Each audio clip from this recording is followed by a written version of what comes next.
Eu achei meio ruim esse seu começo. Eu achei ele meio forçado, assim. Não, seja muito bem-vindo, eu acho que é super legal. Mas eu achei meio, tipo, que não era tudo. Sejam muito bem-vindos ao nosso episódio de domingo. Hoje é o primeiro domingo que a gente está gravando aqui para a Oficina de José. E a ideia nossa é que a partir deste domingo nós começamos a ter uma conversa mais informal, né? Uma coisa mais fora do livro, sem a necessidade de debater sobre o livro, trazendo esses pontos durante a semana, trazer um pouco da nossa realidade, quem nós somos, por que a Oficina de José existe, como você menciona, né? A gente traz sempre muitas realidades, muitas experiências que nós vivemos no nosso dia a dia ou já vivemos no passado, e também para que as pessoas saibam quem nós somos, por que nós estamos aqui, esse desejo que sempre existiu de ter um podcast aí da tua parte, enfim. Sejam muito bem-vindos vocês, e você seja bem-vindo ao seu estúdio, né? Mas ao nosso novo estúdio também. Muito obrigado. Eu acho que assim, o principal desejo da gente ter um ambiente para a gente poder conversar, assim, até para a gente explicar também por que surge a Oficina de José, né? Qual que é o objetivo que ela tem, no fundo. E enquanto tu tava falando agora, eu tava pensando aqui. O desejo do podcast, né? Ele vem desde a época da escola, que eu falo, da gente fazer um podcast com pais, pediatras, enfim, que a gente possa trazer conhecimento para as pessoas, mas eu sempre quis trazer um pouco da visão que eu tenho do mundo dos negócios das pessoas, né? Porque eu acho que talvez a gente tenha uma visão de quem está do outro lado, assim, de uma tela, de um vídeo editado, que é uma pessoa, assim, que tem um intelecto muito grande, ou é uma pessoa que tem, sei lá, uma realidade muito diferente da nossa, né? Uhum.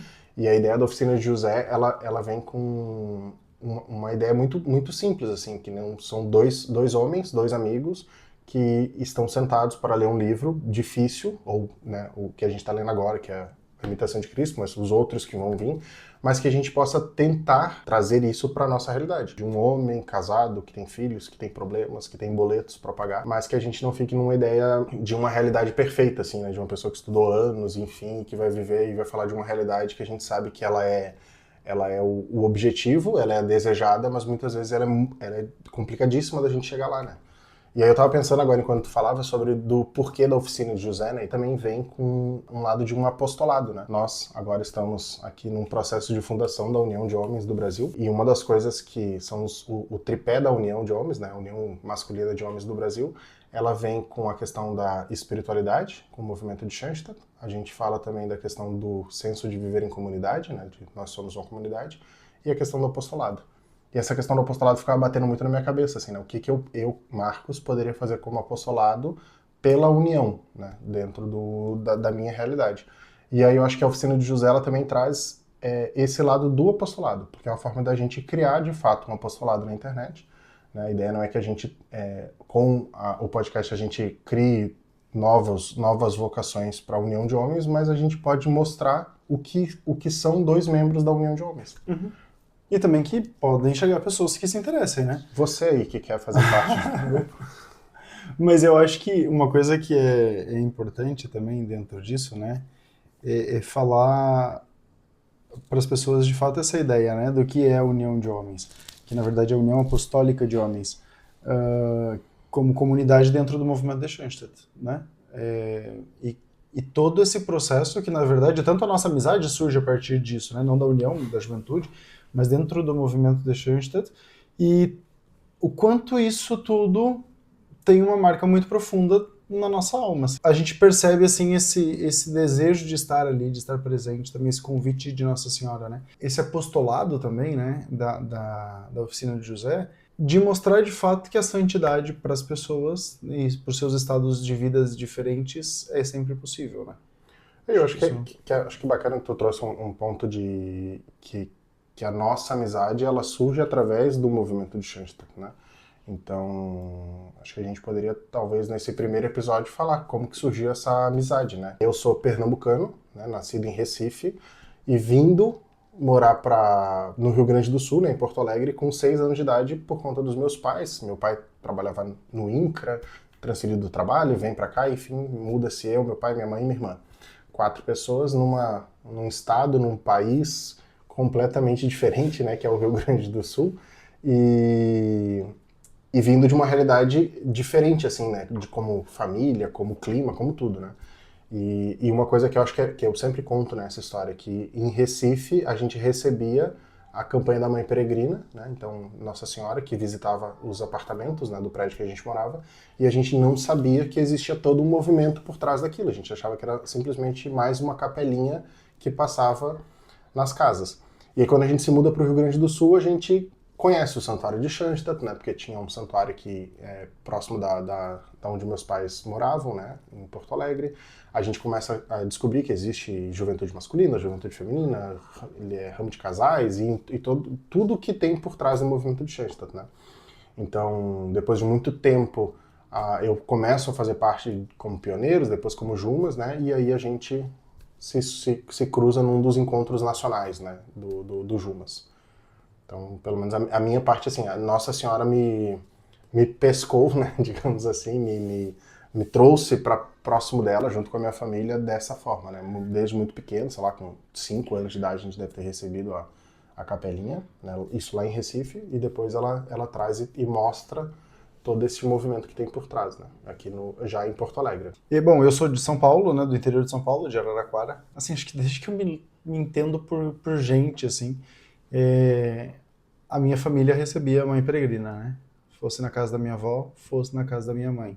E eu me lembro que era uma coisa que eu gostava, assim, né? Porque eu gostava de ir com a minha avó, levar a Mãe Peregrina na casa da outra pessoa que a gente tinha que entregar, enfim. A minha avó, justamente, ela tinha sido da Liga das Mães de fazia muito tempo, porque o movimento estava na minha cidade há vários anos já. Eu não tinha santuário ainda, eu participei da inauguração do santuário de Araraquara. E eu me lembro que o primeiro contato que eu tive com o santuário foi numa viagem que minha avó foi para o encontro da Liga das Mães, em Atibaia. E aí participei lá com ela, fiquei lá, mas era moleque ainda, era criança, né? Depois da inauguração do santuário, o santuário foi inaugurado em setembro, fui à missa no santuário e recebi um convite para participar do grupo de pioneiros, né? E aí fiquei, enfim. Liderança na juventude e tal, e aí a gente se conheceu no fórum de 2007, né? Itaara, exatamente, aqui em Santa Maria. Assim, é muito interessante também observar esse passo de Deus, assim, né? Porque nós convivemos quase nada neste encontro. Sim. E depois a gente teve uma convivência um pouco maior ali em janeiro de 2008, que foi quando a gente foi para as missões em Congonhas. Não, isso é muito legal, porque se de fato a gente for parar e pensar, a nossa convivência, ela sempre foi muito pequena, né? A gente tinha algumas conversas via internet, mas sempre, assim, de encontrar mesmo e estar junto foram sempre muito um final de semana, um dia, 2 dias, assim, né? Nada muito extenso, né? E aí a gente voltou a ter um pouco mais de contato ali depois, né? Porque teve depois o centenário, 2014, onde a gente foi, não sei qual era o Em título. Atibaia para o Encontro de Comunicadores. Encontro de comunicadores, né? A gente era, sei lá, os responsáveis pela Locais. comunicação do centenário, né? Nos locais que a gente morava, eu em Porto Alegre e você em Araraquara, né? Eu sempre falo isso, né? Nossa Senhora, de alguma maneira, ela prepara os caminhos, né? Então, em 2007, ela nos apresenta, né? E hoje a gente está em 2026 e a gente está aí trabalhando juntos há 5 anos, né? Praticamente. E desenvolvendo essa amizade, desenvolvendo essa fundação de uma comunidade juntos, né? São os caminhos que Deus quis que a gente trilhasse, né? Então, você com as suas experiências, eu com as minhas, e a gente se encontrar agora, junto com os outros rapazes aí que estão com a gente nessa luta aí, espalhados pelo Brasil, para a gente fundar a União de Homens aqui, né? E todo esse processo também agora de fundação da União de Homens, né? Isso é uma coisa assim, para mim, ela é muito misteriosa, porque quando eu voltei pro Brasil, eu voltei com essa ideia muito clara, assim, né, de quero ser leigo. Para mim era muito claro, o caminho é a União de Homens no Brasil. Aí dentro dessa busca não tem ninguém, não conheço ninguém, não existe. De fato eu vejo como um caminho de Nossa Senhora, assim, né, porque se eu não tivesse, por exemplo, passado por esse processo, talvez a gente não tivesse pensado nessa possibilidade de, vamos fundar a União de Homens, ir lá conversar com o irmão, tomar a iniciativa de entrar em contato com as pessoas que nos acompanham hoje, né, com a nossa própria comunidade, mas de fora, né, de outro país, um desenho da providência mesmo, né? E até nessa questão dos próprios estudos, né? Trazendo um pouco para a realidade da oficina de José, que a ideia é que a gente tenha esse hábito da leitura e através da leitura a gente desenvolva esse raciocínio mais, digamos assim, mais próximo de Deus, né? Esse hábito da oração, esse hábito e também assim, essa questão do adquirir esse conhecimento, né? E de ter alguém para trocar, né? A ideia da oficina, ela é essa, né? É pegar um texto que muitas vezes, acho que talvez boa parte da literatura que a gente tem da própria igreja é uma literatura muitas vezes mais antiga, uma tradição. Uma gramática também, né? Uma linguagem, enfim. Sim. Então, que a gente possa daqui a pouco trazer isto para uma realidade, né? Muitas vezes, talvez, a gente ainda não consegue entender e assimilar tudo que aquele livro nos traz, mas a ideia justamente da troca é essa, né? De que daqui a pouco eu posso observar de um ponto de vista, você de outro, e juntos a gente chegue mais próximo do que talvez o autor, o escritor quis passar para as pessoas, né? E eu acho que é muito importante pensar justamente nisso, né? Por exemplo, o livro que nós estamos lendo agora, que é Imitação de Cristo, ele é um clássico, né? Então, se nós formos considerar os clássicos, não só os clássicos católicos, mas os clássicos da literatura, são livros mais antigos, né? Mas o nosso papel aqui não é nem, por um lado, teologizar necessariamente, né? Nosso caminho é muito mais de trazer isso para nossa realidade cotidiana e, de fato, atualizar, né? Como eu digo assim, o evangelho ele é atualizado. Ele não é adaptável às vontades de cada um, né? Mas ele é atualizado, porque o mundo vai mudando e o evangelho vai se aplicando, né? Não nós vamos mudando o evangelho. Eu tinha muito preconceito com esse livro que a gente está lendo agora, né? Porque ele sempre foi tido para mim como um livro, imagina, ali essa coisa retrógrada e não sei o quê.